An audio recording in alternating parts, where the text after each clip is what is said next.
pas travailler pour se faire voler tous les jours. Ça peut pas marcher. Ce qui est dommage, c'est que on sait qu'aujourd'hui le boîtier il est en Ukraine, en vente sur un site eBay et qu'il ne se passe rien, quoi.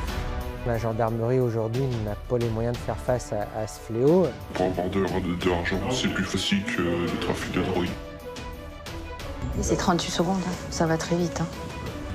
Là, c'est là, et à la clé, ce siège. Si tu veux, je te la démarrer tout de suite. Tu sais? On connaît tous des collègues qui aujourd'hui dorment avec le calibre 12 à proximité. On sait quatre, on va en avoir marre et on va tirer. Bonsoir et bienvenue dans Enquête exclusive qui s'intéresse ce soir à une délinquance dont on parle peu mais qui contribue depuis quelques années à nourrir la colère du monde rural. Chaque semaine, ce sont plus de 300 plaintes qui sont déposées en France par des exploitants agricoles. Alors pas pour de simples chapardages, mais pour des vols de bétail, de récoltes, de tracteurs, d'engins agricoles, mais aussi de matériel ultra sophistiqué comme des GPS. Alors cette razzia, ce pillage silencieux dans nos campagnes, eh bien, il est l'affaire d'organisations criminelles internationales. Alors nous avons rencontré des agriculteurs excédés qui sont parfois tentés de se faire justice eux-mêmes. Nous avons également suivi les enquêteurs qui remontent les filières et vous allez voir que là aussi c'est assez surprenant. Razzia dans nos campagnes, c'est un document signé Steven Belen avec Dimitri Sikiotakis pour Cartel Production et Enquête exclusive. Dans la campagne normande, près d'Alençon, c'est le genre d'affaires auxquelles les gendarmes sont confrontés chaque semaine. Alors qu'il est en pleine patrouille, Anthony, ce capitaine de 49 ans, reçoit un appel de sa brigade. J'ai un monsieur qui appelle, qui a déposé plainte hier pour un vol de volaille dans là où il fait ses volailles, quoi. Ils ont fracturé, etc. L'éleveur de dinde qui s'est fait voler une partie de sa production la veille vient de croiser la voiture des malfaiteurs. Il avait un véhicule, donc un Peugeot Boxer qui a volé, qui avait des marques spéciales, dont des coups dans la carrosserie. Et il vient formellement de reconnaître le véhicule garé dans la actuellement. Il est trop loin, il a peur de se rapprocher pour prendre la plaque. On va partir sur ça tout de suite. L'agriculteur qui attend Anthony a-t-il de la chance? En moyenne, seuls 8% des enquêtes sur ce genre de cambriolage aboutissent. Bonjour monsieur. Face à Anthony, l'éleveur de dinde est sûr de son coup. Il faut dire que sa caméra de surveillance a filmé les intrus. J'ai les vidéos. Donc le camion en question, c'est celui-ci. Je vais le prendre en photo. La nuit précédente, 1h du matin, cette camionnette blanche débarque tout feu éteint dans sa ferme. Ils ont défoncé une petite fenêtre pour rentrer dans le bâtiment, mais ils ont pas. Ils vous ont volé pas mal de volailles, non? Je sais pas le nombre. En quelques minutes, les voleurs s'emparent d'une trentaine de dindes, vendues autour de 60 € à l'approche de Noël. Il y en a pour 1 800 € de préjudice. Ça, c'est mon bureau. Ils essayent de rentrer dedans, mais c'est fermé à clé. Donc ils repartent. Des vols dans les fermes qui explosent, surtout avec les fêtes de fin d'année. Une quarantaine de plaintes sont déposées chaque jour, en moyenne. C'est un peu choquant. Oui, en pleine nuit. Nous, on ne demande rien à personne. Hein. On veut juste nourrir les gens, travailler, pas nous faire voler. Enfin, on ne veut pas rentrer chez les gens pour voler, quoi. La crainte des gendarmes, que certains éleveurs poussés à bout se fassent justice eux-mêmes. D'autant que cet agriculteur a sa petite idée sur les auteurs présumés. Vous aviez des soupçons sur quelqu'un? On avait des soupçons sur... Des gars qui ont bossé chez vous, donc avec l'équipe de ramassage. De toute façon, le mec, il est arrivé, on le voit direct, il est allé dans ce bâtiment-là. Oui. Il n'y a personne qui vient chez moi. L'homme connaît l'adresse de ses anciens employés. Il a tout de suite fait le rapprochement en découvrant leur camionnette, stationnée quelques rues plus loin. Moi, je suis allé et je l'ai vu direct. On va le voir. Vu des personnes autour ou pas? Non, j'ai pas fait vite parce que moi, je suis pas d'ici. Pour Anthony, pas de temps à perdre. Direction le quartier où habitent les voleurs présumés, trahis par leur fourgonnette. Le véhicule est très facilement identifiable. Hein. On a vu sur les photos, bien abîmé à l'arrière comme ça, il n'y en aura pas 50. Arrivés dans ce quartier populaire, les gendarmes ne mettent pas longtemps à identifier le véhicule. C'est celui-là. Le même que sur la vidéo du vol. Mais hors de question pour Anthony de sonner à toutes les portes de la résidence pour retrouver les voleurs. Qu'est-ce qui va se passer maintenant? On va faire identifier pour voir à qui on a affaire. Après, on va établir un plan d'attaque. L'interpellation devrait avoir lieu dans quelques jours. Et elle va réserver de sacrées surprises aux gendarmes confrontés à cette délinquance en plein boom. Les agriculteurs, c'est la nouvelle cible des gangs de voleurs. Chaque semaine en moyenne, 300 plaintes sont déposées pour des vols dans des fermes. Un de ces quatre, on va en avoir marre et si jamais on est là, on va tirer. Moins risqué qu'une attaque de fourgon ou le trafic de drogue, les braquages d'exploitation rapportent des fortunes à certains trafiquants. 9 individus qui ont été interpellés, le préjudice 2 500 000 €. Donc c'est énorme. Des équipes qui s'attaquent à tous les produits dont le prix a flambé ces derniers mois. Rien n'y échappe, du bétail aux cultures. Appelle les flics, J'appelle les flics. Regarde, il y a des sacs pleins dans un truc, ils sont en train de ramasser les patates. Cible privilégiée de ces braqueurs, le matériel agricole, notamment les GPS de tracteurs, dont les vols ont grimpé de 25% l'an dernier. C'est sûr que c'est des gens qui connaissent le montage et le démontage, pour le coup. Nous avons rencontré l'un de ces malfaiteurs, devenu un spécialiste des vols dans les fermes en Île-de-France. Ceux-là, c'est des opportunités directes, ceux-là. Mon pavillon, je peux tomber sur 0. Là, sur ça, je suis sûr de tomber sur mes 10 000 €, moi. Un juteux trafic qui conduit souvent en Europe de l'Est. Nous sommes allés jusqu'en Ukraine, filmer l'un des plus gros revendeurs de matériel volé en France. Mais c'est quelqu'un qui vous l'a vendu? Non, c'est volé. Vraiment? Oui, j'en suis sûr. 40% des GPS sont déclarés volés. Nous avons enquêté sur cette filière qui transporte sa marchandise cachée dans des bus longue distance. Combien vous payez pour ça? Combien vous voulez? 100 €? C'est ce que prennent d'autres chauffeurs roumains. On fait comme ça. Pourquoi ces délinquants ciblent-ils le monde agricole? Et comment sont-ils organisés?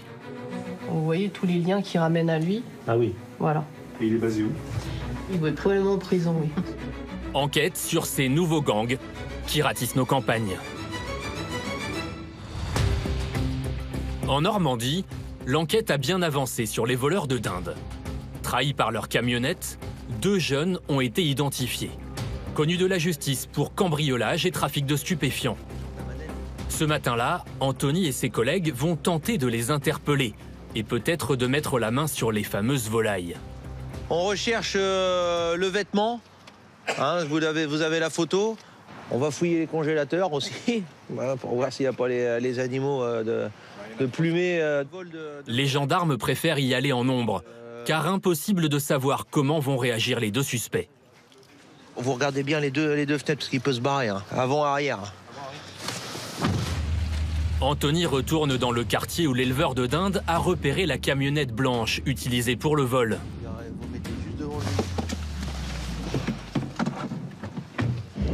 Le véhicule est toujours là, mais le premier suspect est-il encore chez lui? Anthony va vite être fixé. C'est la mère du voleur présumé qui ouvre aux gendarmes. Bonjour madame, il est là? Oui, il dort. Je voudrais le voir s'il vous plaît. Il est avec sa copine. Ouais, mais c'est pas grave, je voudrais le voir. Bonjour, c'est la gendarmerie. Vous attendez à me voir un moment? Je viens pour les vols de poulets, avec le camion que vous avez, que vous conduisez. Cueilli au saut du lit par 5 gendarmes, le jeune homme avoue aussitôt les faits. Elles sont où les dindes? Je sais pas, non, c'est des petites poules? Ouais. Elles sont où?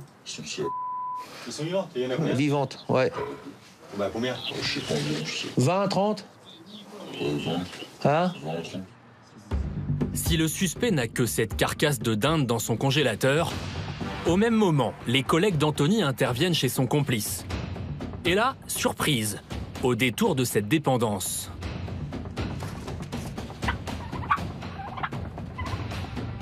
Quelques dindes encore vivantes. Pour Cyril, plus habitué à interpeller des dealers, une drôle de découverte. C'est incroyable, c'est très atypique. Tomber sur de la volaille vivante, c'est vrai que c'est la première fois. Comme son complice, le second suspect reconnaît aussitôt les vols. Une quinzaine de volailles auraient déjà été abattues sur place et vendues sous le manteau, a priori à des connaissances. On a pu retrouver 24 poules, 9 dindes et 6 dindons. On a encore 6 dindons qui sont à l'intérieur, on ne sait pas encore comment les transporter. Direction la gendarmerie pour les 2 suspects qui vont devoir s'expliquer. Quant à l'éleveur, contre toute attente, Anthony ne pense pas qu'il va pouvoir récupérer ses bêtes. Avec tout ce qui est grippe aviaire, etc., la chaîne a été brisée, ils sont allés ailleurs, ils ont pu attraper une maladie, donc ils ne peuvent pas les remettre pour contaminer tout leur cheptel. Donc non, on peut pas. Donc c'est de la perte sèche pour les... Oui, c'est de la perte sèche, oui. Pour des raisons sanitaires, les dindes volées devraient donc être euthanasiées. Quant aux voleurs, l'un d'eux justifie cette razzia sur l'élevage de volailles. Pour avoir de l'argent, c'est plus facile que le trafic de drogue. C'est-à-dire? C'est largement plus rentable. C'est plus rentable? Oui. En moyenne, c'est 15 à 30 euros par volaille. Jugés en comparution immédiate, les deux hommes ont écopé de 5 et 7 mois de prison avec sursis. Des voleurs à la petite semaine, comparés à certains malfaiteurs plus proches des méthodes du grand banditisme. Notre enquête nous mène dans l'Aube, près de Troyes. Une région particulièrement touchée, notamment ces dernières semaines. Aurélien, 39 ans, est agriculteur céréalier. Ouais.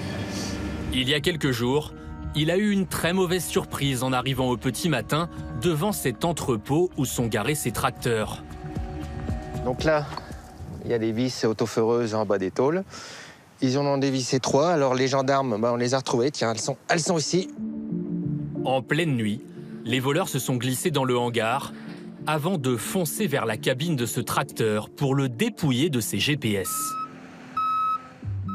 Du matériel high-tech qu'utilisent 200 000 agriculteurs aujourd'hui. Cet écran-là, si vous voulez, c'est un peu le cerveau du tracteur. On retrouve toutes les commandes du tracteur, les paramétrages. Si j'ai pas d'écran, je peux pas travailler. Des appareils qui valent une fortune, jusqu'à 40 000 € pour les plus perfectionnés. Avec la possibilité de tracer des lignes parallèles dans les champs, ce qui nous permet de laisser le tracteur se guider tout seul. Déjà victime d'un vol l'an dernier, Aurélien s'est donc fait à nouveau dérober pour 10 000 € de GPS. T'as vu tout ce qu'il fallait commander? Et même si les assurances le dédommagent en partie, pour éviter de se faire voler ce qu'il lui reste, notamment cette antenne à 4 000 €, Aurélien la démonte tous les soirs. C'est le petit rituel. On démonte l'antenne pour éviter de se la faire voler, parce que c'est vrai que ça se démonte quand même assez facilement. La commune semble avoir été particulièrement ciblée ces derniers mois. Salut Jean-Marie. Jean-Marie, le voisin d'Aurélien, a été le plus touché. Et toi, c'était l'année dernière. C'était au mois de mars. Sur ce tracteur, 38 000 €. Ils savent très bien faire. C'est ça. Ouais. Moi, il y avait des chiens juste à côté. Là. Ils n'ont pas gueulé? Un fléau qui exaspère ses fermiers. Jean-Marie n'en fait pas mystère. Un jour, certains risquent de commettre l'irréparable. Moi, je suis chasseur, comme beaucoup d'agriculteurs aujourd'hui. Et un de ces quatre, on va en avoir marre. Et si jamais on est là, on va tirer. Des agriculteurs qui se font justice eux-mêmes. Des affaires qui font régulièrement les gros titres, avec parfois un cambrioleur tué. Concrètement, on connaît tous des collègues qui aujourd'hui dorment avec le calibre 12 à proximité. L'an dernier, plus de 500 vols de GPS ont été recensés en France, un chiffre en augmentation de 25% en un an. Alors, qui sont ces malfaiteurs qui dépouillent les agriculteurs ? C'est en région parisienne que l'un d'eux a accepté de nous parler, sous couvert d'anonymat. On rappelle tout à l'heure, on se voit tout à l'heure. Âgé d'une vingtaine d'années, Jérémy a déjà purgé plusieurs mois de prison ferme pour vol. Moi, j'ai un opportunisme. Tout ce qu'il y a à prendre, je le prends. Tout ce qu'il y a à voler, je le prends et je le revends. À l'origine, Jérémy est un voleur à la roulotte, comme on les appelle, spécialisé dans les vols dans les voitures, les camionnettes d'artisans notamment. Tu vois le camion blanc là? Là, j'ai mon tournevis, j'ouvre la porte sur le côté, bim. J'ouvre la porte, je regarde, il y a des mallettes ici, je la récupère et je me casse. Sans descendre de la voiture. C'est vite fait ça. Un délinquant passé aussi par un autre business lucratif, les vols d'engins de chantier. Et tu vois, là, c'est l'endroit parfait. Il n'y a pas de caméra autour de nous. Ça, tu le prends dans la nuit, là, c'est du pain béni. Des vols pourtant passibles de 3 ans de prison et 45 000 € d'amende. Mais rien ne semble l'arrêter. Tu vois, c'est là, et il y a la clé sous siège. Si tu veux, je peux la démarrer tout de suite. Là, vous voyez qu'il y a la clé sous le siège? Ouais, d'ici, là, je peux voir qu'il y a la clé sous siège. Là. Tu suis? Jérémy connaît toutes les astuces des conducteurs d'engins de chantier pour se passer le relais plus rapidement. Tac. Tu vois ou pas? Ça, c'est la clé de la machine. C'est aussi simple que ça. Ah bah ouais. Mais là, on va pas la prendre, je le remets sa clé, mais tu vois, c'est simple. En fait, faut être dans le truc pour savoir. Mais depuis 1 an, c'est vers un autre business que Jérémy s'est tourné, le vol de matériel agricole. Pourquoi est-ce que vous vous êtes mis à aller aussi sur les exploitations agricoles, un peu plus loin d'ici? Bah, c'est la demande. Hein. Ils demandent de moins en moins ce que je volais avant et ils me demandent de plus en plus des GPS de tracteurs. Je me suis mis dans ça. Jérémy, livreur dans la vie, profite de certains déplacements pour repérer les fermes qu'il va visiter. Je fais un rendez-vous à Orléans. Sur le chemin, on va passer forcément par de la campagne. Je vais regarder à gauche, à droite, je vais voir, il y a ça. Le soir, je vais revenir là. Hop, c'est validé. Ça, c'est une adresse en plus dans mon répertoire. Demain, si j'ai besoin, je reviens là, il y aura ça. Des vols en pleine campagne qui présentent un autre avantage. Ah, loin de la banlieue, c'est mieux parce qu'il y a moins de police loin de la banlieue. Hein. Je m'éloigne le plus loin possible d'eux, où je suis tranquille. Là, le seul risque, c'est que l'agriculteur y sorte. Bah, nous, on a déjà eu des agriculteurs, ils nous ont chassés avec des carabines. Hein. Ils tiraient en l'air ou ils nous tiraient dessus et ils lâchent leur chien sur toi. Mais quand l'agriculteur n'est pas dans les parages, c'est le jackpot. Ça, c'était en plein jour, du coup. Ouais. Ça, c'était des opportunités directes, là. J'en ai pas 10 000 €. Alors que quand je rentre dans un pavillon, je sais pas, j'en ai pour combien. Un pavillon, je peux tomber sur 0.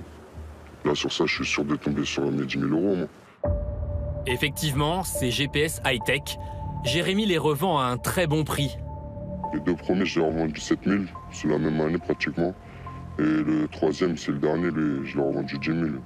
Et c'était quand, ça? Ça, c'était à 2 semaines. Vous les avez revendus combien de temps après?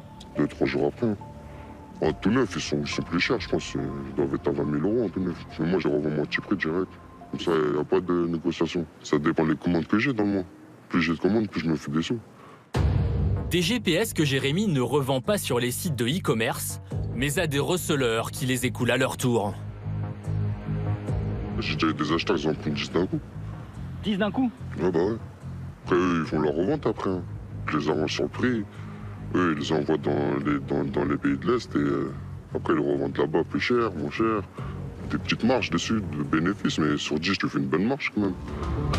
Ces revendeurs qui achèteraient en grande quantité pour l'Europe de l'Est appartiennent à une organisation tentaculaire, impliquée dans beaucoup de vols. C'est aux portes de Paris, dans les bureaux de l'Office de lutte contre la délinquance itinérante, que des enquêteurs travaillent sur ces réseaux, sous les ordres du général de Tarlé. Ça reprend légèrement, notamment dans l'ouest de la France. 150 gendarmes, mais aussi des policiers venus des pays de l'Est prêter main forte à leurs collègues français. Là, c'est pareil, c'est un bureau international. Donc ici, on a par exemple un officier de liaison géorgien, on travaille avec la Géorgie. On a de temps en temps aussi des officiers de liaison albanais. On a une coopération très importante et très dense avec ces pays-là, de par l'activité des malfaiteurs. Et ensuite, on travaille avec toute l'Europe au quotidien. Ces mafias ont beau venir de loin pour écumer nos campagnes françaises, les enquêteurs comme Yakout les connaissent mieux que personne. Ça va, Loïc? Ça va, Samia? Alors? Avec sa collègue Samia, voici des mois qu'elle piste ces malfaiteurs multirécidivistes, prêts à tout pour déjouer la surveillance des policiers européens. Il est connu partout, lui. Ouais, il est connu partout. Puis les fausses pièces d'identité. Ouais, les fausses pièces d'identité, lui, il a tout. Hein. 8 voitures à lui tout seul. Des malfrats à l'organisation millimétrée, comme on le découvre dans cette affaire récente. Une série de vols dans plusieurs exploitations du centre de la France. Après, ça va très vite. Hein. Sur cette vidéo, on découvre la rapidité avec laquelle ces voleurs dérobent un GPS de tracteur. On voit deux individus qui se répartissent les missions. Donc il y en a un qui arrive directement sur l'antenne et qui la démonte. Un autre qui fracture la porte d'entrée donc dans la cabine pour récupérer la console. Pendant ce temps-là, le second donc se dirige vers l'autre tracteur à côté et même manip. Une fois qu'il aura terminé de prendre la console, en fait, il ira récupérer la seconde console dans le second tracteur. Un travail de professionnel, sans même réveiller l'agriculteur. C'est 38 secondes, hein. Ça va très vite. Hein. Les missions sont vraiment réparties de façon assez militaire. Des raids nocturnes pour rafler tout ce qui a de la valeur. Là, voilà, c'est du GPS, mais sur une exploitation agricole, ils peuvent effectivement faire aussi du phytosanitaire, d'autres... voilà, exactement. Voilà, des produits phytosanitaires, des tracteurs. Dans cette affaire, un ADN a été retrouvé, conduisant les gendarmes sur la trace d'un gang originaire de Lituanie. Ils ont été arrêtés quelques semaines plus tard. 9 individus qui ont été interpellés, le préjudice 2 500 000 €. Donc c'est énorme. Ouais. C'est-à-dire en plusieurs fois? En plusieurs fois, oui, tout à fait, ouais. Plusieurs, il y a eu une cinquantaine d'engins agricoles qui ont été dérobés. Pour leur mettre la main dessus, Yakout et ses collègues ont passé des semaines à collecter des infos sur toutes leurs habitudes en France. On trouve les individus, les véhicules utilisés, les lieux aussi par lesquels sont passés les individus, les téléphones qu'ils ont utilisés. Le résultat, le voici. Une petite armée de plusieurs centaines de voleurs qui ratisseraient la France toutes les nuits. Donc on voit que ce sont des gens qui utilisent les hôtels à bas coût comme hébergement. Donc ils vont graviter autour de l'endroit où ils vont être hébergés le temps d'une nuit. Ils utilisent aussi du coup Google Maps pour localiser les exploitations. Donc on en trouve aussi dans les téléphones des coordonnées GPS d'exploitation. Ils font plusieurs exploitations dans la nuit. Et ils font plusieurs exploitations dans la nuit. Des équipes très structurées où les petites mains obéissent à leur chef.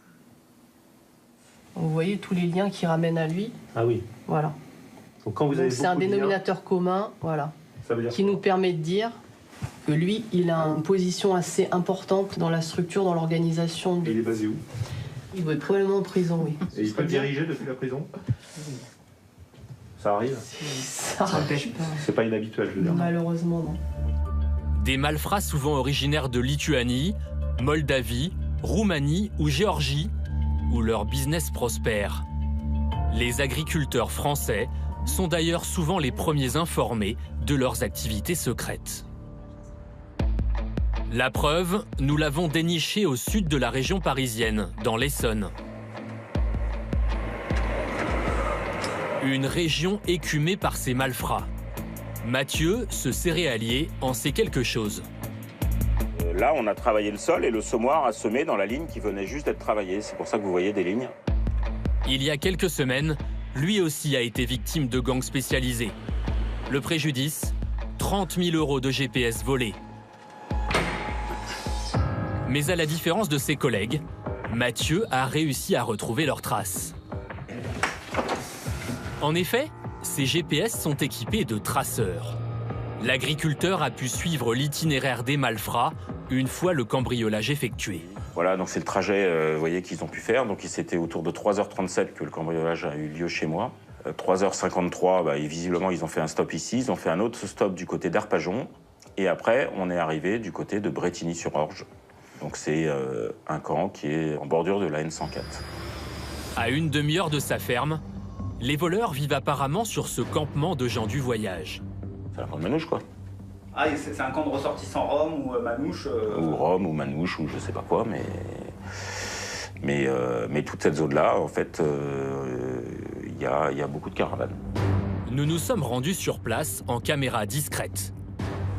Mais ici, personne n'a rien vu et il y aurait beaucoup de mouvements parmi les occupants. Bonjour monsieur. Oui, bonjour. Bonjour. Je suis journaliste, je fais un reportage sur une affaire pour laquelle la police est venue à propos de vol de GPS ou de vol dans des tracteurs chez des paysans. Ça veut dire rien. Ça fait combien de temps vous êtes là? 2 semaines. Ah, 2 semaines. Vous êtes quel pays? Moi? Oui. Roumanie. La marchandise volée, elle aussi, n'est pas restée longtemps sur place. Bah, c'est le lieu de stockage, là. Et là, ils ont été stockés combien de temps, du coup? Là, ils sont restés 4-5 jours à peu près à cet endroit-là. La police y est allée, a priori, mais ils n'ont pas retrouvé les boîtiers. Et pour cause, ces boîtiers ont déjà été transportés discrètement vers un autre pays.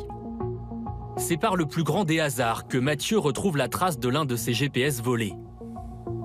En l'occurrence, c'est par des amis qui m'ont dit « Tiens, va voir, il y a des boîtiers à vendre, là. Et ça ressemble au tien. » Sur ce célèbre site de e-commerce, Mathieu identifie son matériel. Les voleurs n'ont même pas pris la peine de masquer une preuve irréfutable. Voilà, donc là, vous avez typiquement le boîtier qui vient de chez moi. Chemin de Saint-Cyr, c'est une parcelle de chez moi. On va retrouver L550125, c'est le numéro de série de la moissonneuse-batteuse. Et des GPS comme celui de Mathieu, le vendeur en propose à l'appel. 3, 6, 9, donc 48 fois 4 pages. Ça fait 200, 192 exactement. Du matériel agricole vendu à un prix défiant toute concurrence. 1647 $, bah moi, le remplacement, c'est 3800 pour l'un et 4800 pour le deuxième. Des GPS proposés donc pour 5 fois moins cher que le prix du marché.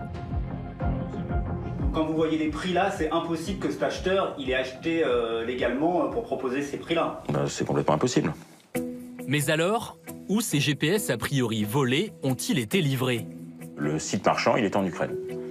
Effectivement, ce vendeur est bien basé en Europe de l'Est. Mathieu a porté plainte à la gendarmerie. En vain. Ce qui est dommage, c'est que on sait qu'aujourd'hui le boîtier il est en Ukraine, en vente en Ukraine, sur un site eBay, et qu'il se passe rien, quoi. Malheureusement, c'est pas de mon sort. Je vais pas aller en Ukraine pour aller chercher mon boîtier. J'en ai pour plus cher de voyage que de boîtier, donc voilà. Pour découvrir qui se cache derrière ce trafic, nous avons décidé de remonter la filière. Notre enquête nous mène à 2000 km de chez nous, en Ukraine, à la recherche de ce mystérieux vendeur de GPS volés.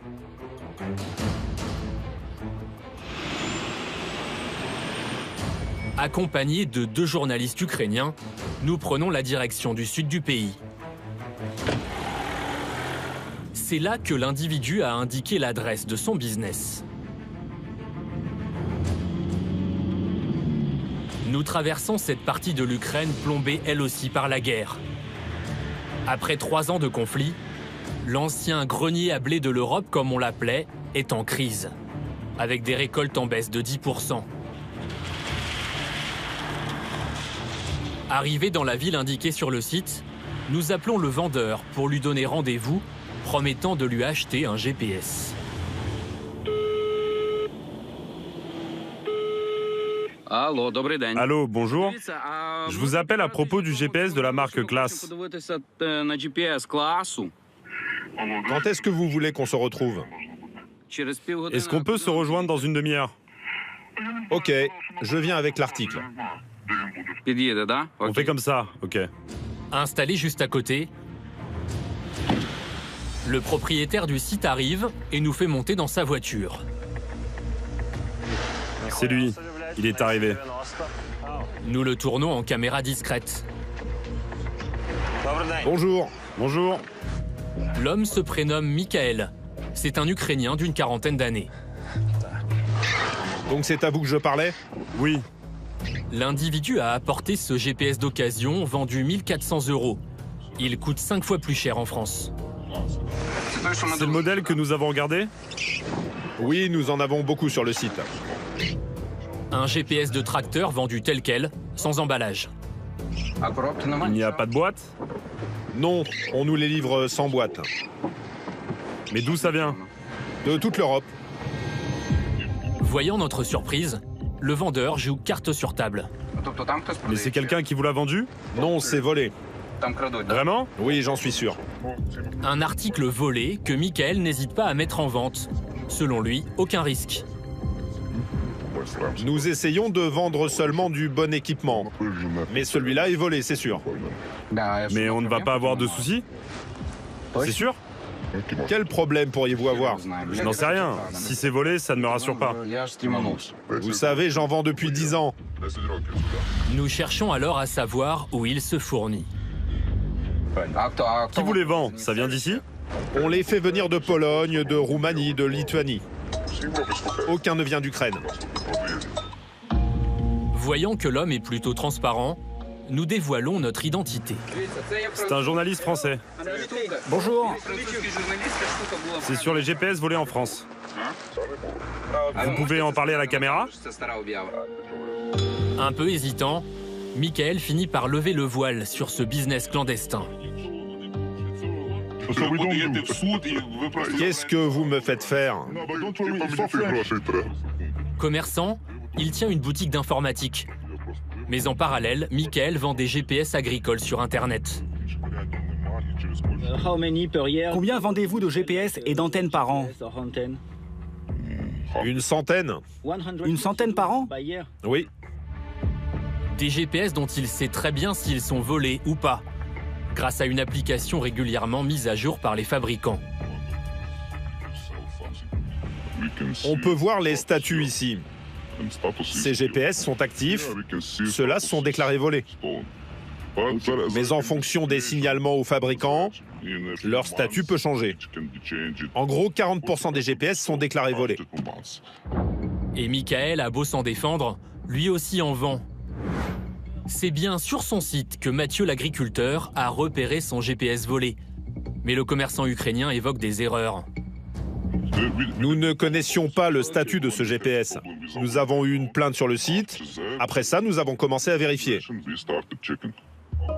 Michael serait donc le dernier maillon d'une filière bien rodée, où les GPS volés en France partiraient par stocks entiers, direction les pays de l'Est. Les gens qui volent des GPS en France n'y connaissent rien. Ce sont des intermédiaires en France qui leur achètent le matériel et qui gèrent le transport vers la Roumanie, la Lituanie, la Pologne. Là, vous avez des grossistes qui nous contactent pour vendre. Bien sûr, on préfère leur acheter des GPS conformes, mais eux nous demandent de prendre aussi les articles volés.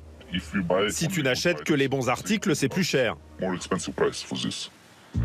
Michael, lui, achèterait donc ses GPS à des grossistes roumains, le pays le plus proche.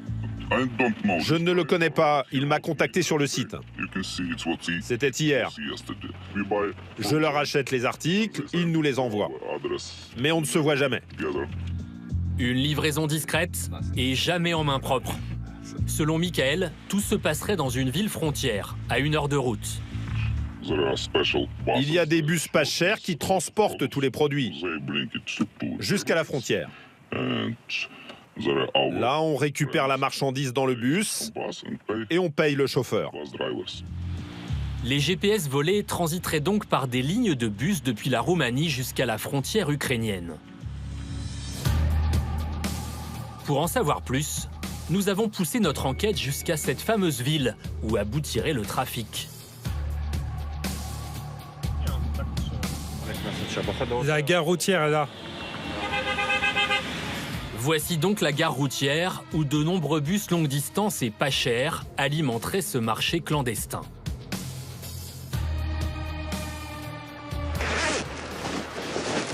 La caméra est prête. En caméra discrète, nous nous approchons d'un chauffeur de bus ukrainien qui arrive de Roumanie. Bonjour. Bonjour. C'est quand votre prochain trajet depuis Bucarest? Demain. Nous n'avons pas beaucoup de mal à obtenir sa complicité. Tu pourrais prendre ça? Quelqu'un va te le donner là-bas. C'est électronique, un GPS pour les tracteurs. Loin d'être surpris par notre proposition, l'homme s'informe sur ce qu'il va cacher dans sa soute à bagages. On transporte de tout à la frontière. Ça fait quelle taille? C'est à peu près de la taille d'un ordinateur portable. Avec 40 bus qui transitent chaque jour par cette gare, impossible pour les douaniers de tout contrôler. Le chauffeur sent la bonne affaire. Allons dans mon bureau pour en discuter. Selon nos informations, depuis la France jusqu'en Europe de l'Est, c'est par ces fameux bus que transiteraient beaucoup des GPS volés. Ils arrivent quand? Ils seront livrés demain. Ils seront dans une boîte? Oui, c'est dans une boîte. Comme cet Ukrainien, beaucoup de chauffeurs de bus seraient ainsi approchés. L'homme fait monter les enchères. Je me demande si ça vaut le coup. Quel est le problème? Notre frontière. Si je suis contrôlé, je risque ma licence de chauffeur. Combien vous payez pour ça? Combien vous voulez? 100 euros? C'est ce que prennent d'autres chauffeurs roumains. On fait comme ça. Nous lui promettons 100 euros, de quoi arrondir les fins de mois. En Ukraine, le salaire moyen ne dépasse pas 400 euros. Ce sera un bus gris. Il partira de Bucarest à 10h. De Bucarest, ok. Ça marche. Le comble, c'est que les GPS volés dans nos campagnes, après ce long voyage à travers l'Europe, reviennent parfois en France. C'est ce qui est arrivé au GPS de Mathieu, le céréalier. Pensant faire une bonne affaire, un agriculteur français l'a racheté en ligne sur le site du trafiquant ukrainien. Et c'est en Bretagne qu'il a été livré, à cet éleveur qui n'a pas souhaité être filmé. Bonjour. Et pour cause, c'est la deuxième victime dans l'affaire. Bah, moi je me suis fait baiser en gros. Car après avoir acheté ce GPS 600 euros, très vite cet agriculteur se rend compte qu'il est désactivé. Parce que vous, du coup, vous avez payé, puis après le truc a été bloqué par le fabricant. Ouais, c'est ça en fait. Tout est bloqué en fait par le fabricant. Ok. Donc en fait, quand tu fais voler, tu fais déclaration de perte, il bloque la boule. Signalé volé, l'appareil est inutilisable. J'ai un écran et une antenne. Ouais. En gros, mais le problème c'est que j'ai envoyé en fait le numéro de série à mon concessionnaire. Il m'a dit bah c'est volé. Il m'a su où c'était volé. Ah ouais. Voyant qu'il s'est fait avoir, l'agriculteur fait sa petite enquête et nous en apprend un peu plus sur ce vendeur ukrainien que nous avons fini par retrouver. En fait, c'est de l'Ukraine. Son siège social est en Roumanie et on paye au Luxembourg. En fait, ils sont intraçables. Un marché noir de l'occasion en plein essor. Et pour l'alimenter, les malfaiteurs n'hésitent plus à écumer toute la filière agricole. Dans le Nord, par exemple, cette enseigne de matériel est dévalisée par des braqueurs, ici, en haut à gauche. On les voit ramper pour éviter de déclencher les alarmes. Préjudice, 100 000 euros. En Bretagne, cet autre magasin s'est fait cambrioler à 4 reprises. À chaque fois, une vingtaine de tronçonneuses professionnelles sont dérobées pour un montant de 60 000 euros.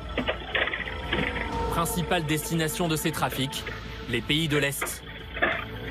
Les malfaiteurs n'y expédient pas que du matériel, tout y passe, et parfois, des vols plus surprenants. Nous l'avons découvert dans l'Est de la France, près de Besançon. Un éleveur de chevaux, Amaury, 34 ans, l'a appris à ses dépens. Allez, viens. Viens vite, tiens.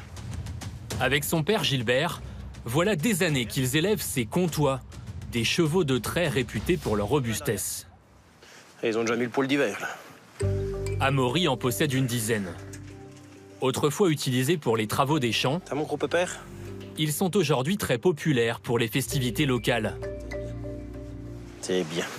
Je fais beaucoup de calèches pour tout ce qui est marché de Noël et puis aussi sortie de mariage. Je suis pas mal sollicité. Donc, puis c'est vrai que j'adore atteler, donc c'est pour moi un plaisir de faire ça, quoi, on va dire.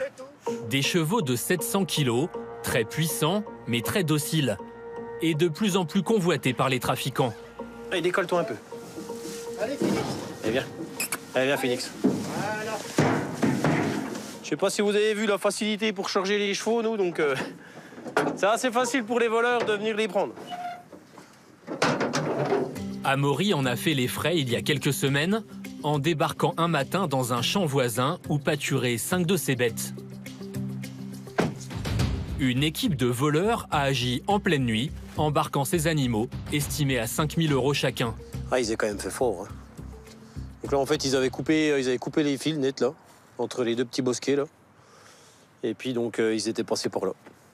Pour Amaury, seuls des professionnels ont pu agir aussi vite. Il faut être du milieu pour déjà pas avoir peur de l'approche du cheval, y mettre à l'école, le charger dans un fourgon tôlé. Faut être vraiment là-dedans, quoi. Donc voilà. Par chance, la caméra de surveillance d'une voisine a filmé leur arrivée cette nuit-là, au volant de cette camionnette blanche. Donc là, on a pu voir vraiment le type de camionnette qu'ils avaient utilisé. Comme on voit tous les jours au jour d'aujourd'hui, c'est que voilà, tout le monde vient livrer des colis avec la plaque d'immatriculation. Les 3 hommes ont chargé les chevaux en quelques minutes, en les entassant dans le fourgon. Ils avaient tout, ils étaient équipés, je pense, un peu de granulés, un peu de... Puis peut-être, on ne sait pas, mais peut-être même un peu de sédatif pour les endormir un peu, parce que bon, tu charges des animaux dans un camion bétaillère et compagnie, ça bouge pas, mais là, dans un camion fourgon tôlé... Pourquoi les trafiquants s'emparent-ils de ces chevaux? Amaury, qui a porté plainte, l'a découvert grâce aux gendarmes qui ont mené l'enquête. À quelques kilomètres, c'est à la brigade locale que les investigations ont permis de retrouver la trace des malfrats. Alors on va tout enregistrer là-dessous. Nicolas et Marie-Lucie sont les premiers à avoir identifié ces trafiquants grâce à la vidéo du fourgon. La camionnette, elle était immatriculée, c'était une plaque d'immatriculation polonaise, ce qui nous a permis, grâce aux vidéosurveillances des commerces de restauration rapide où les personnes se sont rendues, de pouvoir les identifier. En 2 mois, les 3 hommes, originaires de Roumanie, ont volé 9 chevaux de trait dans la région. Une équipe déjà bien connue des services de police européens. On a pu avoir les renseignements sur leur identité, leurs coordonnées et là où ils vivaient. Une des personnes était connue déjà pour des faits de vol de chevaux en Allemagne et également en Roumanie. Ils étaient recherchés également pour des faits commis chez eux. Après avoir enlevé les chevaux, ils les ont transportés discrètement dans le fourgon de livraison via l'Allemagne. Direction la Roumanie. Traverser l'Europe, c'est une douzaine d'heures à peu près. Ah ouais. En plus, avec les pauses, oui, c'était un trajet assez long, assez éprouvant pour les animaux. Oui. Et voilà pourquoi ces chevaux de trait sont si recherchés en Roumanie. Comme on peut le voir sur ces images, dans les Carpates notamment, région pauvre et rurale, ils sont utilisés dans les forêts pour tracter de grosses quantités de bois, jusqu'à 1 tonne. Finalement, après 5 mois d'enquête... Colonel, pour vous faire un point de situation sur l'affaire des vols de chevaux. Élodie, la patronne des gendarmes du département, a pu monter une opération avec ses collègues roumains. Objectif, interpeller le gang de voleurs, mais aussi leurs complices qui avaient fait les repérages en France. Donc ici, on a un enquêteur français de Pontarlier qui s'est déplacé en Roumanie. Et ici, on a les enquêteurs roumains qui étaient présents à Besançon. Bilan, 7 personnes arrêtées et plusieurs chevaux retrouvés. Notamment certains appartenant à Amaury, l'éleveur qui avait pris soin de leur implanter une puce. Ce jour-là, on a pu retrouver les 4 chevaux en bonne santé. Ce sont les Roumains qui les ont saisis dans leur cadre, dans leur enquête. Il y avait notamment des chevaux qui avaient une puce dans l'oreille. Donc les vétérinaires ont pu identifier les chevaux. Les trafiquants devraient être jugés prochainement, peut-être en France. Pour vol en bande organisée, ils encourent jusqu'à 15 ans de réclusion criminelle. En attendant, Amaury, l'éleveur, a pu récupérer 3 de ses chevaux. 2 seraient toujours en Roumanie, à 2000 km, mais introuvables. C'est une association qui a avancé les frais, 5000 € pour rapatrier Opaline, Oli et Dipsy. Pour rembourser, l'agriculteur a ouvert cette cagnotte en ligne. Donc là, c'est la fameuse cagnotte que j'ai créée par rapport aux frais de transport pour rapatrier les chevaux, quoi. Pour l'instant, les dons ne couvrent pas encore le remboursement des frais. Mais Amaury garde surtout l'espoir de retrouver Olen et Osaka, ses 2 derniers chevaux. Ce qu'ils nous ont volé, c'est pas de l'argent, c'est vraiment des êtres vivants à qui on n'a pas, enfin, à qui voilà, on tient énormément, quoi. Donc. Des malfaiteurs qui dépouillent les agriculteurs de leurs animaux d'élevage. Les chevaux, mais aussi les volailles, comme ces canards. Tous les produits de la ferme se monnaient, et notamment un aliment, le plus volé au monde. À quelques kilomètres de Pau, ces professionnels ont frappé fort, dérobant le travail de toute une année. À la tête de son troupeau de 200 brebis, Régis, 35 ans, produit l'un des meilleurs fromages de la région. Il y a quelques semaines, sa bergerie a été victime d'un vol particulièrement spectaculaire. Tous les jours, Régis travaille d'arrache-pied à la fabrication de cette spécialité du Sud-Ouest, la tome de brebis. Il faut 5 litres de lait pour faire 1 kilo de fromage. On a une dizaine de fromages par jour en ce moment. De tomes de brebis des Pyrénées de 4,5 kg en moyenne. Des fromages que Régis vend dans sa boutique aux touristes de passage. Ça va les filles? Des tomes qu'il vend autour de 19 € le kilo en moyenne. Toute notre gamme de fromages, un peu de cochon, de canard également. Et puis là, vous pouvez voir donc nos stocks, notre salle d'affinage. Le lieu de toutes les convoitises pour ces nouveaux gangs. Il faut dire que l'an dernier, le prix du fromage a augmenté de 10% en moyenne. Venez, je vais vous montrer. Il y a 6 mois, c'est donc au milieu de ces étagères que débarquent 2 voleurs, à 2 h du matin. Là, bon, on a pu refaire nos stocks depuis, mais bon, pour vous donner une idée, ils ont volé l'équivalent d'une double colonne comme ça, pleine. En 2 heures, les malfrats vont dérober près d'1 tonne de fromage. 200 meules disparaissent. Ben voilà, c'est des fromages. Des fromages de 4,5 kg, oui, donc il faut être organisé pour pouvoir en voler 200. Ça représente du volume, beaucoup de volume. Il faut savoir quoi en faire aussi derrière. Et, bon. Et ils ont volé, bien sûr, en plus les fromages les plus anciens, donc ceux qui avaient le plus de valeur, plus de goût. Et ils nous ont laissé ceux qui n'étaient pas encore affinés. Vous voyez, ça c'est un fromage qui n'est pas encore affiné, par exemple, qui est encore tout blanc. Donc... Le fruit d'1 an de travail. Régis s'est fait voler pour 30 000 € de fromage. Les malfaiteurs, venus avec de grands bacs poubelles, avaient bien préparé leur coup. Donc là, on les voit arriver de derrière nous. Ils s'étaient positionnés les conteneurs poubelles juste devant la fromagerie. Et là, on les voit rentrer avec les conteneurs poubelles à l'intérieur de la fromagerie, passer en salle de fabrication pour après aller récupérer les fromages. Les 2 hommes opèrent dans le noir, à la lampe frontale. Ben, on les voit les manipuler à travers la petite fenêtre en salle de fabrication. Et voilà, on voit leur protocole. On n'a pas tout le processus. Dès qu'ils ont découvert les caméras, ils les ont relevés, donc ça n'a pas filmé la suite. Régis a évidemment porté plainte. L'enquête est en cours. Mais pour l'éleveur, ces fromages ont probablement été revendus à la coupe, sur les marchés notamment. La tome de brebis s'affiche à 36 € du kilo en moyenne, 2 fois plus cher que dans sa ferme. Quand ils ne sont pas revendus sur des étals, beaucoup de ces produits volés sont écoulés par Internet. Et vous pouvez en acheter sans même le savoir. Direction la banlieue d'Angers, où l'un des maraîchers de la région ne sait plus comment enrayer le phénomène. On a déjà de la chance, il fait beau cet après-midi. Ouais.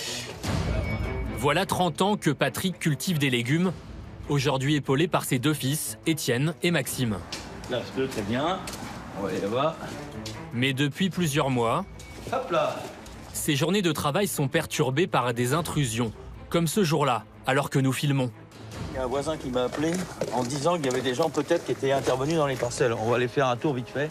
Okay. Là, 7 jours, on a peut-être plus de chances de les voir. On va aller voir ça. Toutes les semaines, Patrick tente de surprendre les voleurs qui écument son exploitation. On fait le tour des champs, on vient de nous prévenir que dans les parcelles d'en haut qu'on exploite, il y avait quelqu'un qui avait été vu à se servir en légumes. Mais pas évident de les repérer sur les 20 hectares où il cultive ses pommes de terre et autres carottes. Quand c'est le jour comme ça, il faut avoir l'œil vigilant. C'est pour ça qu'on essaye de venir à 1 ou 2. On est habitué à une voiture ou quelque chose dans ce genre. Voilà quoi. On voit bien que c'est pas des gens qui sont habitués d'être dans le secteur quoi. Donc là pour le coup, on n'a vu personne. Fausse alerte. Un stress permanent pour Patrick et ses fils, qui sont pillés de toutes parts. On est tout bon. Là, tu mets ce qu'il te faut en caisse pour les carottes. D'abord victime de ce qu'on appelle le maraudage, des chapardeurs de bord de route qui se servent dans ces cultures de saison. On va rester ensemble là, les gars, là, peut-être, hein? Elles sont belles. En ce moment, c'est la pleine saison des soupes et des potages qui commencent, quoi. La récolte des carottes, des poireaux, des choux. Ce jour-là, au premier coup d'œil, Patrick découvre que quelqu'un a visité son champ de choux-fleurs. Tiens là, nous on les coupe les choux. Et ça, c'est une fleur qui a été tournée. C'est-à-dire qu'ils ont pris la fleur que le chou-fleur. Nous on les coupe, quand ils sont bons, voilà. Ils sont coupés en bas. Les choux sont coupés en bas.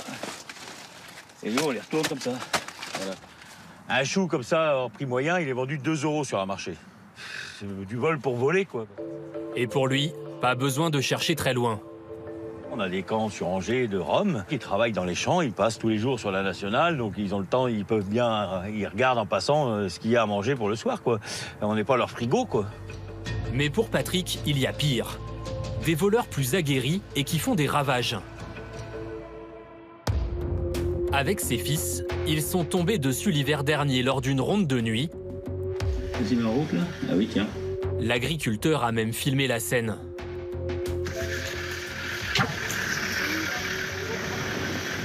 Voyant les propriétaires débarquer, les voleurs viennent de prendre la fuite. Là, il courait, là, ce jour-là. Ouais, ça courait devant nous, là. Et voilà ce que les 3 maraîchers découvrent. Attends, mais t'es en voiture, pas?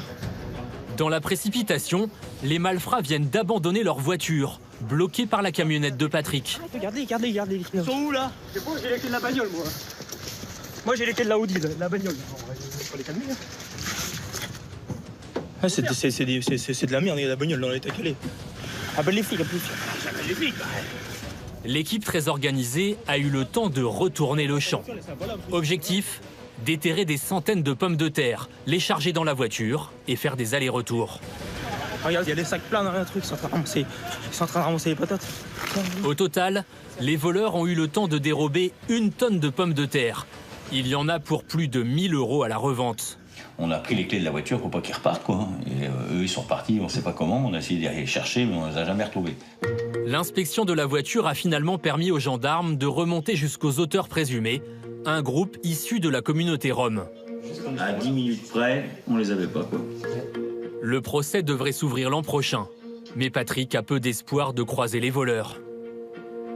C'est eux qui vont être jugés, mais jugés comment, quoi? Ils sont rendus, en tant que c'était des Roms, en tant qu'ils sont rendus chez eux, ils vont pas m'attendre. Hein. Des vols passibles de 3 ans de prison qui ne semblent pas dissuader les malfrats. Il y a quelques semaines à peine, rebelote. La cible cette fois, les serres de tomates de Patrick. Il y avait des volumes de tomates accrochés d'un bout à l'autre, le pied, et on récolte 5-6 kilos, 6-8 kilos de tomates par pied. Alors sur une serre comme ça, qui a un volume de 2000 pieds, bah, je peux vous dire que ça va très vite à ramasser, quoi. 2 jours plus tôt, Patrick avait justement installé des caméras pour éviter les vols. Donc on peut voir les photos, tu peux agrandir si tu veux, et on voit bien les personnes qui sont dans la serre. On y découvre 4 hommes d'une trentaine d'années en pleine action.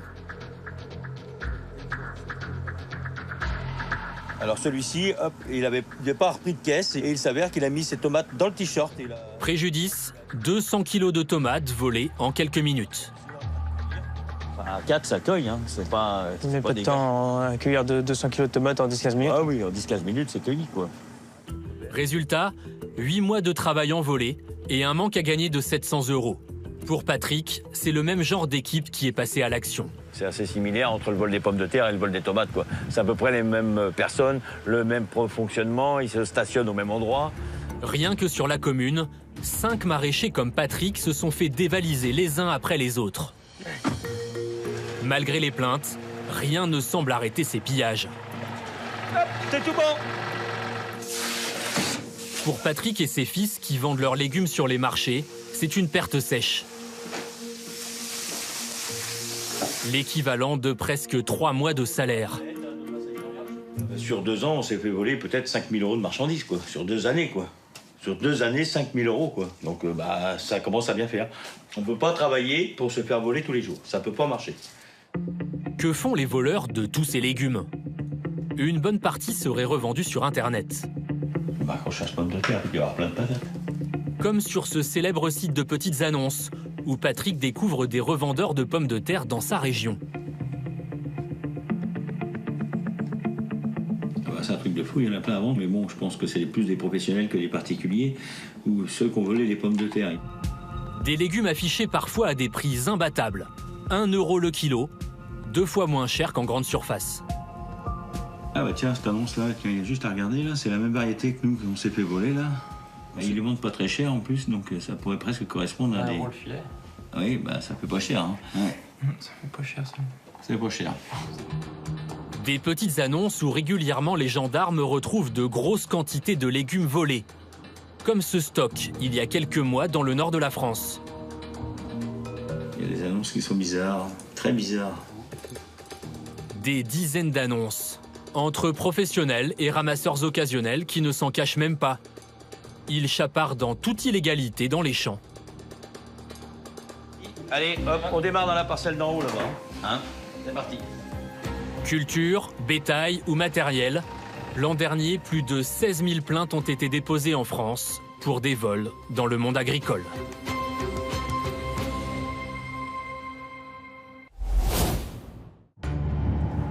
Quel est l'impact de ces vols à répétition sur les agriculteurs? Nous poursuivons notre enquête en Eure-et-Loire, l'un des départements français qui compte la plus grande part de terres agricoles. C'est à Saint-Lubin-de-la-Haye que vit Quentin Le Guillou, 35 ans. Bonjour. Bonjour. Comment allez-vous? C'est la 4e génération d'agriculteurs dans sa famille. Alors on est sur votre terre là, sur votre terre. C'est ça, sur l'exploitation familiale. On cultive du colza, du blé, de l'orge, du maïs, tout un tas de cultures céréales ici. Alors il y a toujours eu du chapardage dans les campagnes, des larcins, mais aujourd'hui c'est devenu un phénomène là, de grande maintenant, ampleur. On est vraiment sur des choses beaucoup plus élevées, beaucoup plus chères, beaucoup plus impactantes. De plus en plus organisés, les voleurs se lancent dans des opérations de grande envergure, comme ici. Ah voilà, les systèmes d'arrosage, c'est là-bas. Quentin en a été le témoin direct avec cette rampe d'irrigation. Voilà, donc c'est cette grande rampe-là qu'on appelle un pivot. Donc ça fait 350 mètres de long. Et à chaque fois, on a des roues dans les triangles qu'on peut voir. Et ces roues-là s'alimentent électriquement. À l'intérieur, un long câble électrique d'une valeur de 15 000 €. Pour le protéger, Quentin avait investi près de 2 500 € dans un système anti-vol qui le prévient par message à la moindre anomalie. Un soir, un vendredi soir, SMS, on est monté dans la voiture pour aller voir ce qui se passait. Et en arrivant ici, il y avait une voiture qui était garée là, avec des jeunes montés sur le pivot et des échelles de partout. Et ils avaient déjà mis 50 mètres de câble par terre, le temps qu'on arrive. Et ils étaient en train de tout couper en morceaux de 2 mètres pour charger dans la voiture. Et donc là, on est parti sur une course-poursuite qui a duré à peu près 25 minutes. On les poursuivait, on était en direct au téléphone. On était au téléphone avec les gendarmes. La voiture a perdu le contrôle et a foncé dans un restaurant. Ça a été très très stressant. C'était très sportif. Ouais. Mon père était au volant et en stress et à tremblant. Vous avez sans doute craint des représailles aussi ensuite. Ah ben totalement. On a craint les représailles. Ben non, quand ils les ont attrapés, ils nous ont dit qu'ils allaient nous retrouver, brûler la ferme. Enfin bon, voilà, ça a été vraiment... L'un des voleurs a été condamné à 1 an de prison. Pour cette famille d'agriculteurs, remplacer le système d'arrosage a coûté près de 18 000 €. Ça, c'est pas remboursé, ça? Alors, on a fait jouer une partie d'assurance. L'assurance nous a remboursé aux 3/4 et nous a demandé de quitter l'assurance. Mais ils n'ont pas le droit, les assureurs, de vous refuser de vous assurer. Ils n'ont pas le droit, mais il nous faut comprendre. En gros, ça fait 3 fois qu'on se fait voler. Bon, bah, à la fin, ils nous disent on vous rembourse, mais s'il vous plaît, allez voir ailleurs. Quentin Le Guillou est le secrétaire national du syndicat des jeunes agriculteurs.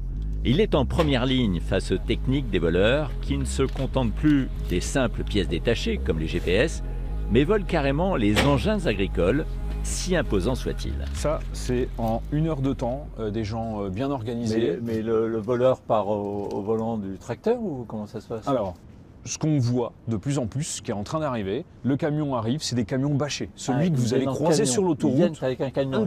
Ils viennent avec un camion. En 1 heure de temps, ils dégonflent le tracteur, ils resserrent s'il y a les voies à resserrer, ils dégonflent les roues, ils le rentrent dans le camion en 1 heure de temps, même pas. Le tracteur, il a disparu de la ferme. Là, il y a 200 000 € en 1 heure de temps, claquement des doigts, terminé. Ils ont des traceurs, c'est... Oui, alors ces tracteurs-là sont équipés de traceurs. Moi, j'ai une application où je peux suivre mon tracteur. Vous pouvez suivre le vol. Les gendarmes suivent le vol. Souvent, il est volé, allez, on va dire, à 1 h du matin, en plein milieu de la nuit. Le lendemain, à 6 h, il est arrivé en Allemagne. Il est intercepté, non? Jamais. Il passe la frontière en Ukraine.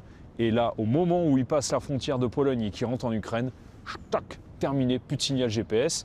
Ils rentrent en Ukraine, les gars sont très bien équipés, ils branchent l'ordinateur dessus, ils nous coupent tout. Et là, on ne peut plus voir le tracteur, il a disparu.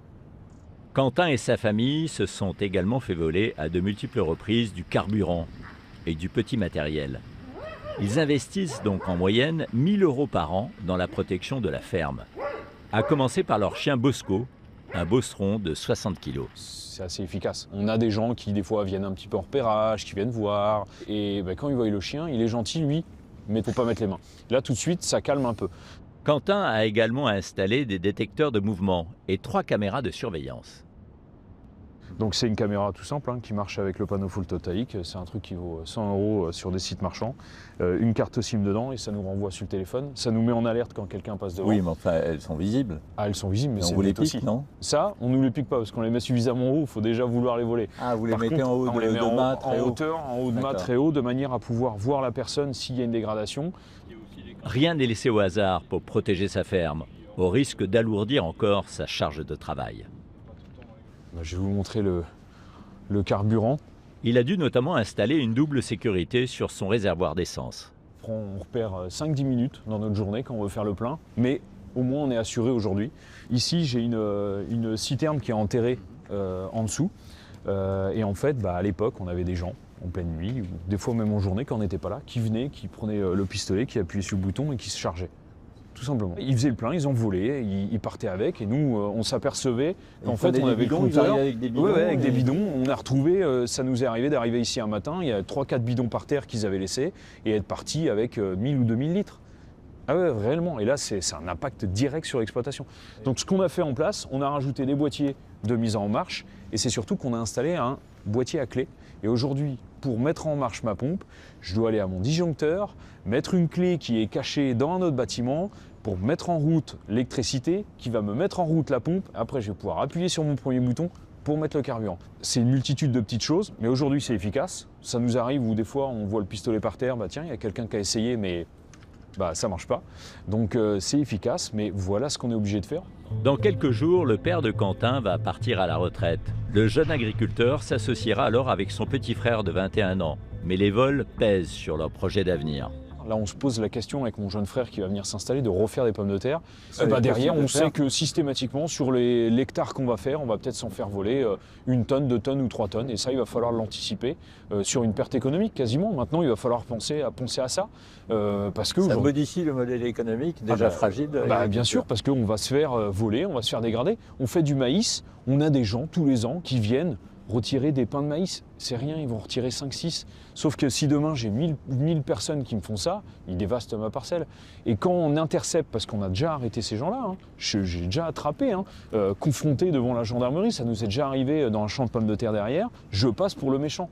Parce que ça va, c'est pas 10 mètres, arrête de râler, toi, agriculteur, t'as vu tout ce que t'as vu les hectares. Mais aujourd'hui, on joue réellement sur des marges très très fines. Ce phénomène de délinquance, de razzia sur les campagnes, participe de cette colère des agriculteurs? Alors on fait partie. On est tapé dans tous les sens par les politiques, par les consommateurs ou par certains. Et en plus de ça, quand on vient dans nos fermes et qu'on pense être tranquille le soir, ça y est, je vais pouvoir travailler sur ma ferme, finalement on se lève le lendemain et on a une dégradation, on a quelque chose qui a été volé. Donc là, ça vient encore amplifier le moral. Et vraiment, aujourd'hui, je pense qu'il y a des agriculteurs qui sont largement arrivés au bout. Et on craint le pire chez certains, c'est qu'un matin, ils se lèvent ou qu'un soir, ils arrivent et qui voient quelqu'un qui se fasse justice eux-mêmes. Vous avez eu à connaître déjà d'agriculteurs qui se sont fait justice eux-mêmes? On a un agriculteur qui a eu à faire justice lui-même et qui a été condamné à 2 ans de prison ferme. Qu'est-ce qui s'est passé? Il a tiré dans les jambes. Voilà. Donc il n'a pas tué la personne, mais il a tiré dans les jambes. Avec un fusil de chasse? Avec un fusil de chasse.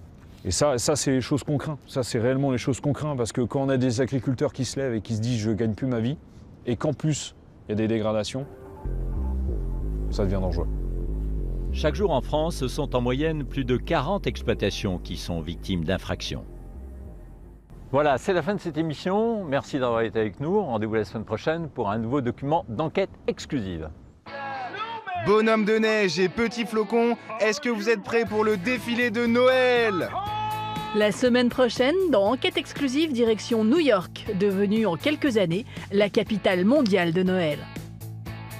Tellement de lumière, tellement de voitures, c'est génial. Je suis tellement contente. Comme tous les ans, le sapin du Rockefeller Center sera le rendez-vous incontournable pour 7 millions de visiteurs. Le rêve réalisé. Le sapin à New York à Noël. C'était dans ma liste de choses à faire de venir ici. Un sapin venu tout droit du jardin d'une famille américaine. Un grand sourire pour le sapin du Rockefeller? Je trouve ça incroyable, c'est presque un hommage pour ma maman. Ici, pour remporter la compétition de la plus belle maison de Noël, les New-Yorkais voient tout en grand. Et je n'ai jamais vu un truc pareil. Mais Noël à New York, c'est surtout beaucoup de folie. C'est le cow-boy tout nu, c'est l'homme le plus connu de New York. Chaque année, 30 000 pères et mères Noël envahissent les rues de Manhattan pour célébrer les fêtes dans une ambiance déjantée. C'est dingue, surtout pour le business. Vous savez, l'année dernière, on a eu 10 000 clients, rien qu'en une journée. Et dans cette ville qui ne dort jamais, on sait aussi célébrer de manière décalée. Je vais te montrer ce que je veux pour Noël.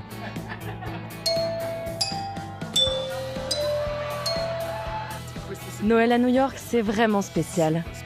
Fête de folie à New York, c'est la semaine prochaine à 23 h dans Enquête exclusive.